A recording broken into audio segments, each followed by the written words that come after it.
A healthy bounty for Ringo and Curly Bill, and realized there was real money to be made. That's why I went after Henry Plummer.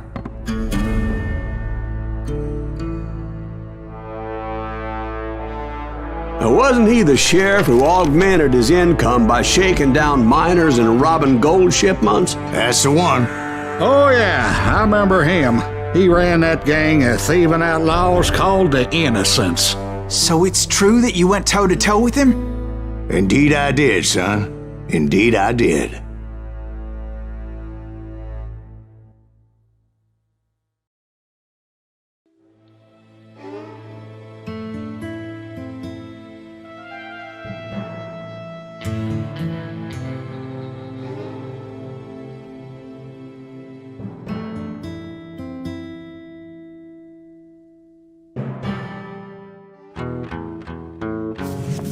I knew I needed resources if I was going to track down Roscoe Bob Bryant, and hunting Plummer looked like a good way to get rich quick.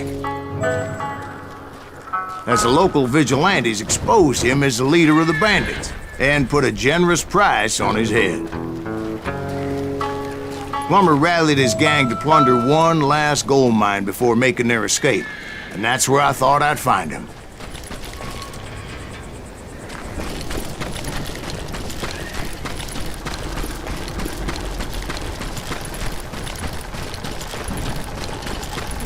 It makes me nervous standing so close to all these goddamn barrels of gunpowder. Why would you be nervous? No one has the cojones to come after us. As long as you don't light up a cigar, we're fine. Besides, George is up there on the rocks with that rifle of his. Nothing gets past him.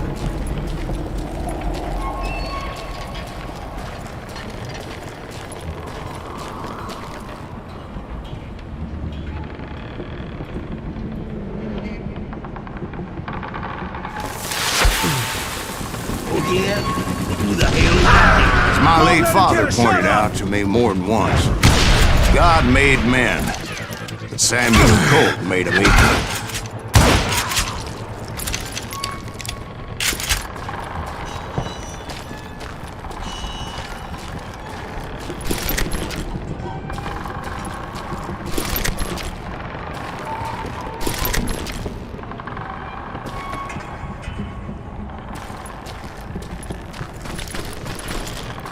I knew that dynamite wasn't mine, so I decided the polite thing would be to return it.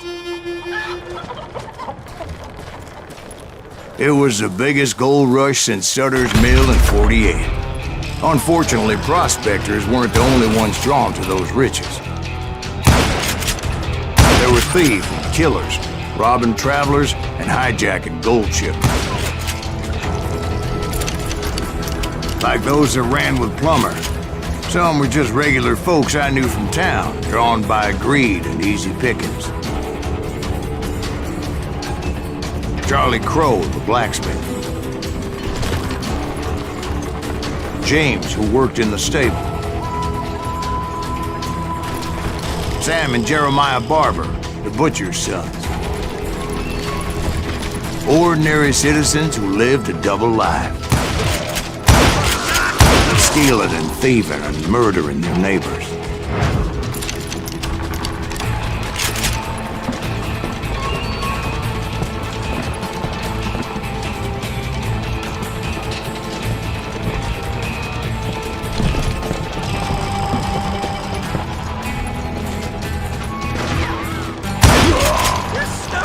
Of course, the rest were veterans of the Civil War.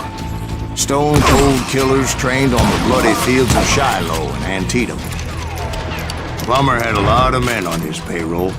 A hell of a lot.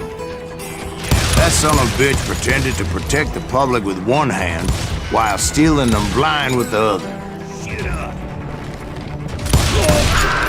He set up a defensive perimeter which I had no idea how to breach.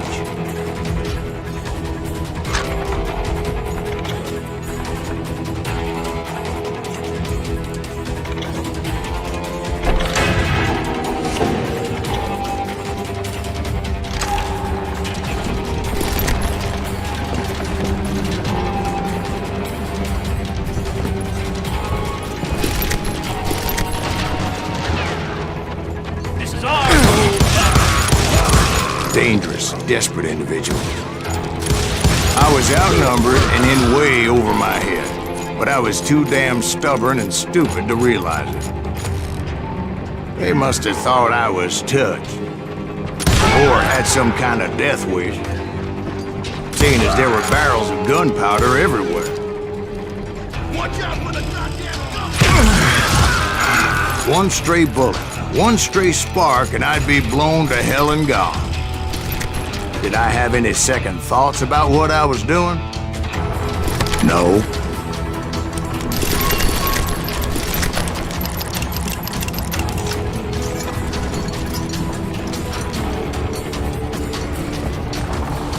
I thought I was some kind of hero.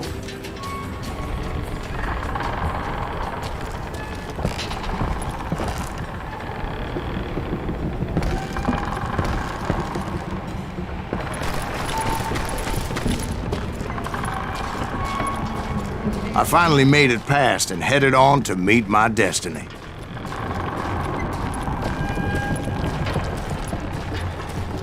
But first, I had something I needed to figure out.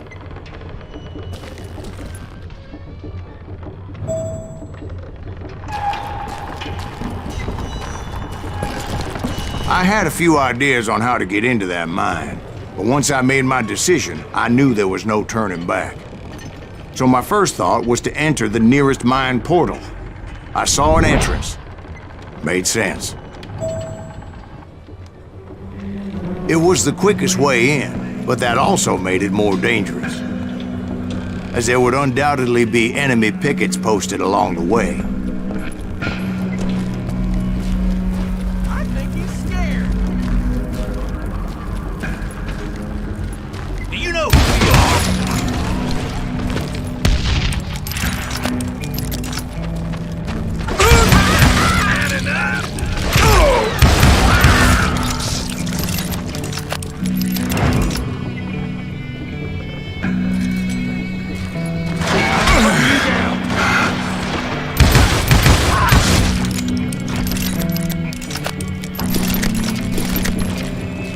Besides, once you enter a mine like that, it's easy to get all turned around.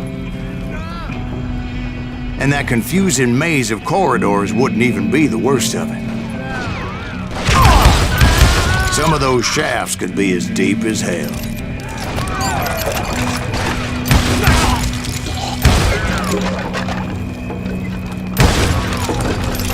I'm ending you. A single stumble or misstep can easily end in a deadly plunge to oblivion. Hey, I'll flank him.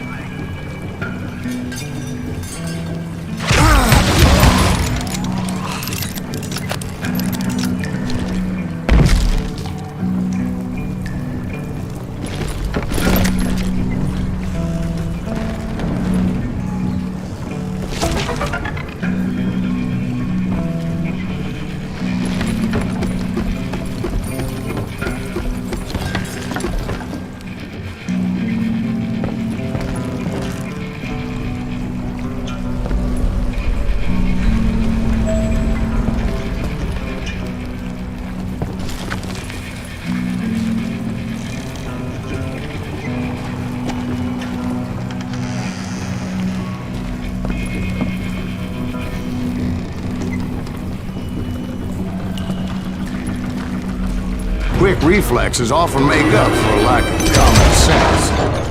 Luckily, I was never one to be easily bushwhacked.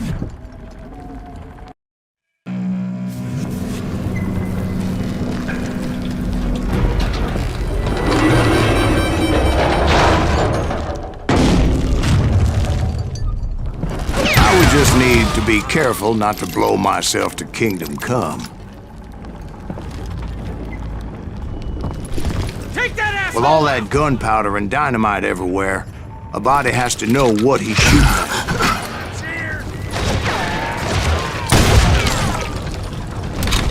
You can't hide forever.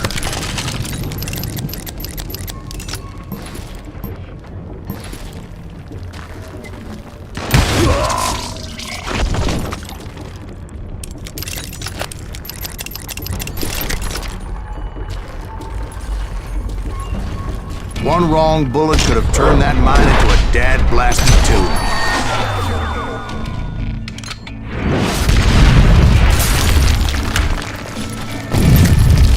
I freely admit that my plan of attack was not just moronic, but clearly insane.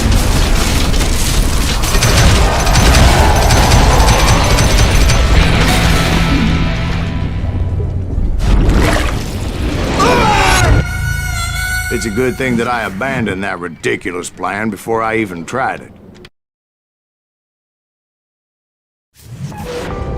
Instead, I spotted a ladder, a way into the mine from the opposite side.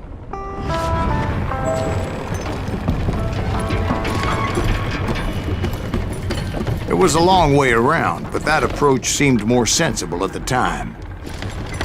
Of course, being I had a problem with heights, that scaffolding scared the bejesus out of me. Climbing down that ladder required some caution, because even though I had a younger man's reflexes, no man can dodge a damn bullet while climbing down a rickety ladder. I needed to make a leap of faith, which ain't easy when you're suspended between heaven and hell. I was determined not to give up, however.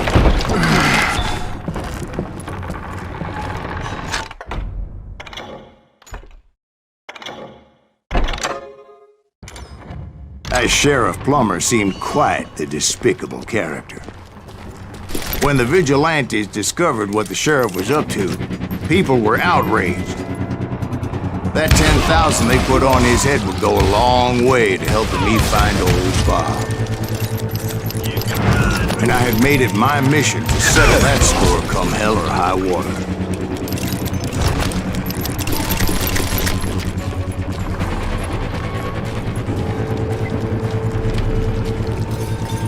But first, I would have to make a choice. Take the elevator or climb the ladder.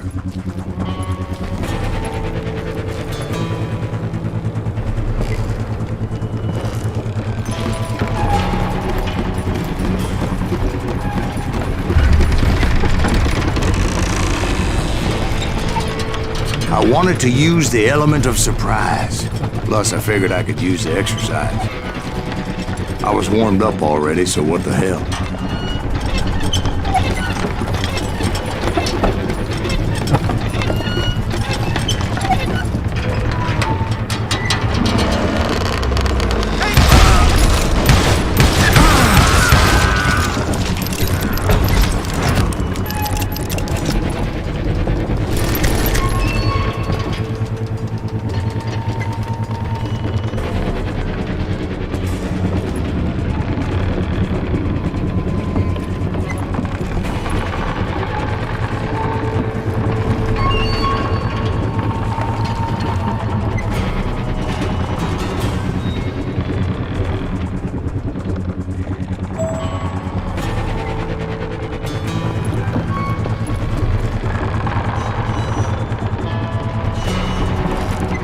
Plummer was a mad dog killer, and the people of Nevada City deserved better.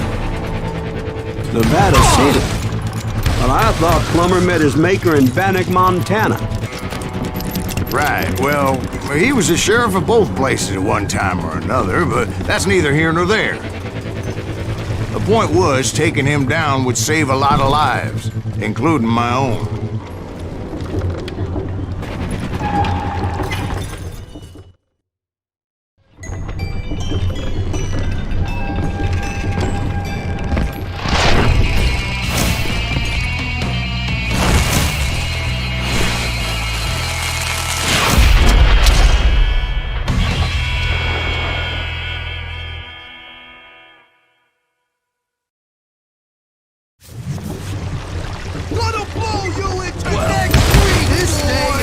Getting worse and worse for you.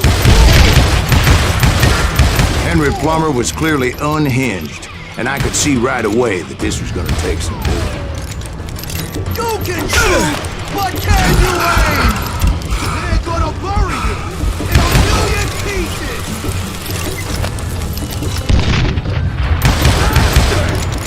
Oh! No! I need some help here!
That's how Henry Plummer died.